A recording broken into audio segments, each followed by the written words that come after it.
বাংলা নববর্ষ ও তরুণ দলের অভিষেক অনুষ্ঠিত।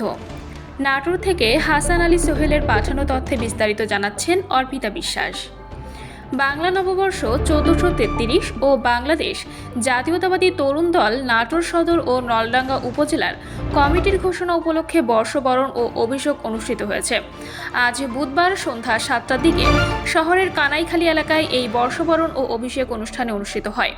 নাটোর জেলা তরুণ দলের আহ্বায়ক এস.এম. আব্দুর রব টুটুল এর সভাপতিত্বে এবং সদস্য সচিব মোজাম্মেল হক বাবুর সঞ্চালনায় অনুষ্ঠানে প্রধান অতিথি হিসেবে উপস্থিত ছিলেন নাটোর পৌরসভার সাবেক মেয়র ও পৌর বিএনপির সাবেক সভাপতি শেখ এমদাদুল হক আল মামুন, জেলা বিএনপি যুগ্ম আহ্বায়ক মোস্তাফিজুর রহমান শাহিন, সাইফুল ইসলাম আফতাব, জেলা বিএনপির সদস্য শহীদুল্লাহ সোহেল, জেলা যুবদলের সাধারণ সম্পাদক আনিসুর রহমান আনিস, পৌর স্বেচ্ছাসেবক দলের আহ্বায়ক সাব্বিরুল ইসলাম চপল, জেলা শ্রমিক ইউনিয়ন নাটোরের সাধারণ সম্পাদক আব্দুল মজিদ, জাসস নাটোরের সদস্য সচিব আব্দুল খালেক বাউল, 4 নম্বর ওয়ার্ড বিএনপি সভাপতি আব্দুল লতিফ সহ বাংলাদেশ জাতীয়তাবাদী দলের অঙ্গ সংগঠনের বিভিন্ন নেতৃবৃন্দ উপস্থিত ছিলেন।